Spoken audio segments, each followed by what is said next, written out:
Okay, so give her one little shake there just to see that again. That's just something else to me. How it just kind of reminds me of a butterfly or hummingbird or something.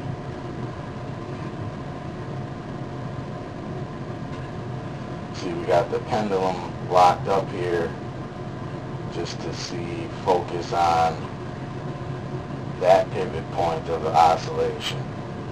So now, right there, what I think we have going on is the springs are storing the energy when it compresses and releasing the energy and storing the energy and releasing and back and forth. So let's take a look at a couple different springs and see what happens. You know what? First, let's let this bad boy swing around.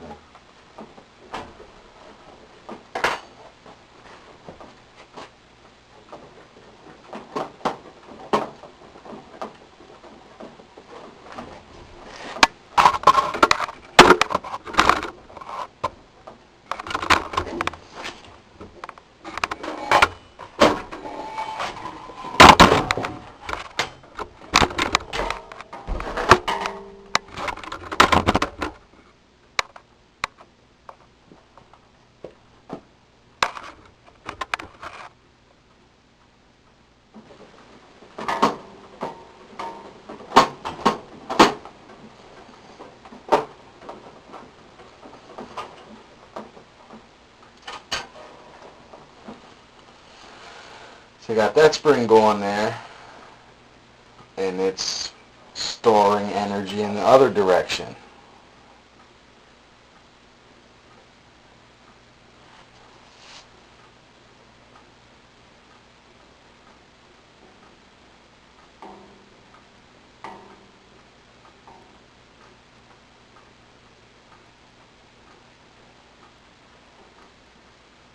So the oscillator itself, this actually right here is what I think is the best setup with what I have, because your spring rate is affecting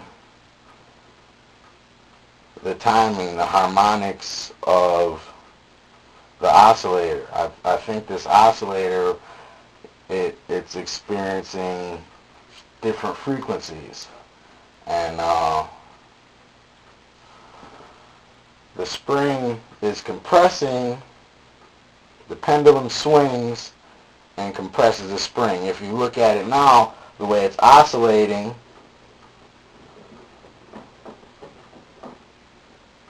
this is going down when the pendulum is at the bottom, and that's causing the front, I'm going to call that the front and this is the back, obviously, but at the front, it's oscillating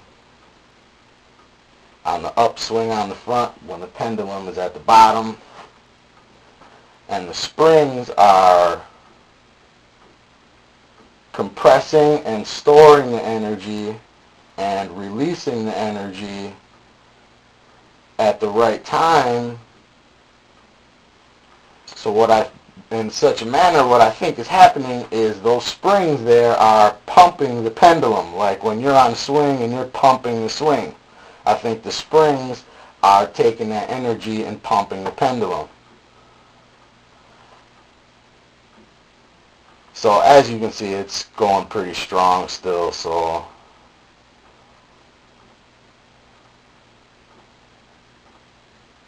we're just going to stop it and put some different springs in here.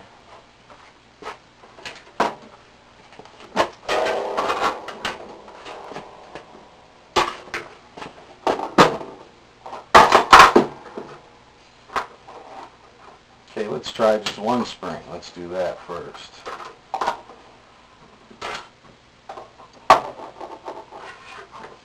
This is just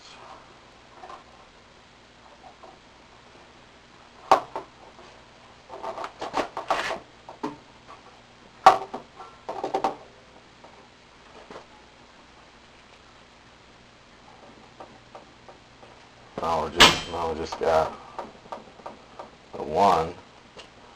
Got the oscillation there.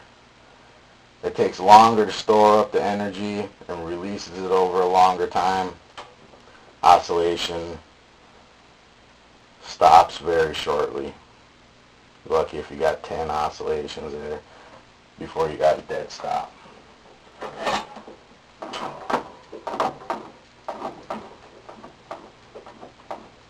It's oscillating and oscillating slower, and you can see the spring is compressing more with each stroke, and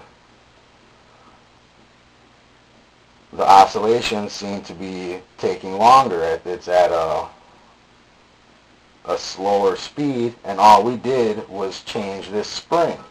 So we're changing, what I think what we're doing is changing how much energy we're storing and the rate that we're storing it and releasing it. And you can see already the pendulum is quite slow. We'll get that thing going again.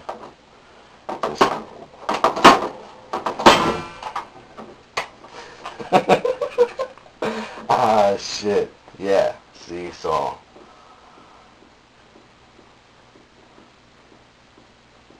you can see she's already slowing down considerably.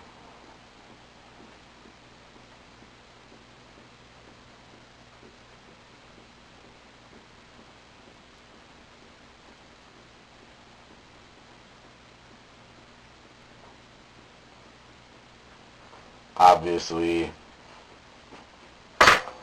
not as good as the other setup we were running.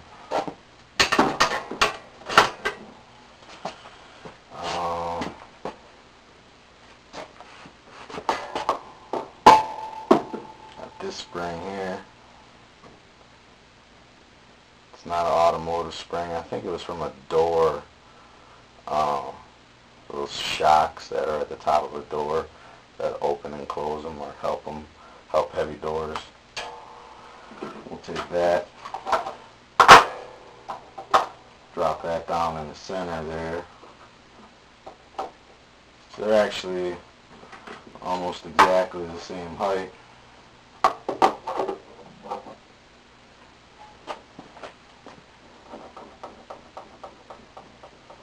Stiffer. Still that butterfly, the little butterfly thing drowns out pretty quick. Lasts longer than the softer spring. That butterfly thing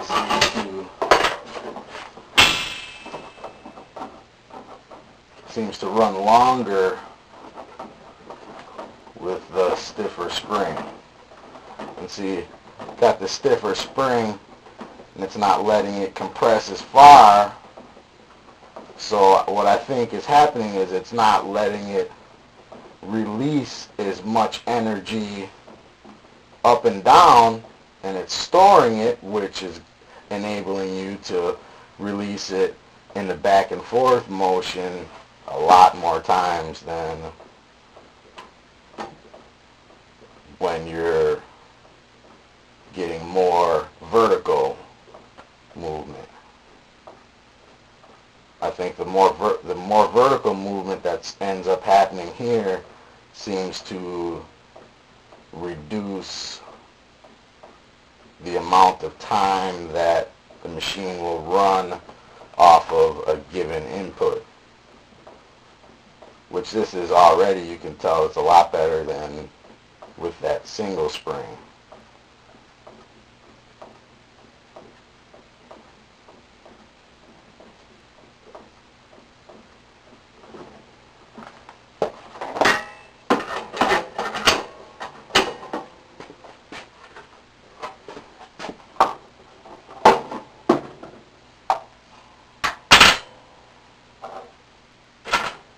Okay, now we're just gonna run this other spring, which is a little bit taller. know if you can see the difference there. It's a little bit taller, and it also has a inner spring, which is going to make that spring pretty stiff by itself.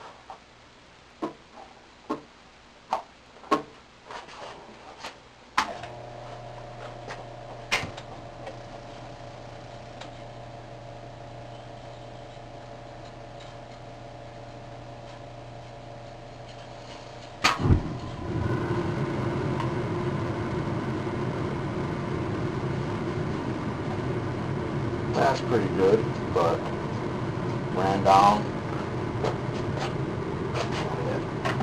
Let's let her swing on that. Oh shit! As you can see, it was storing some energy and releasing it.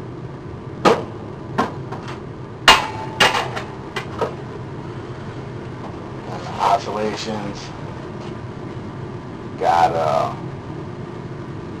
got pretty good there, eh? So let's see.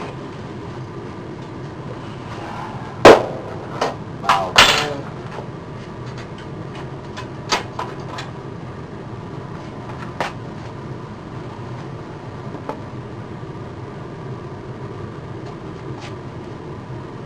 we have lost some of our experiments.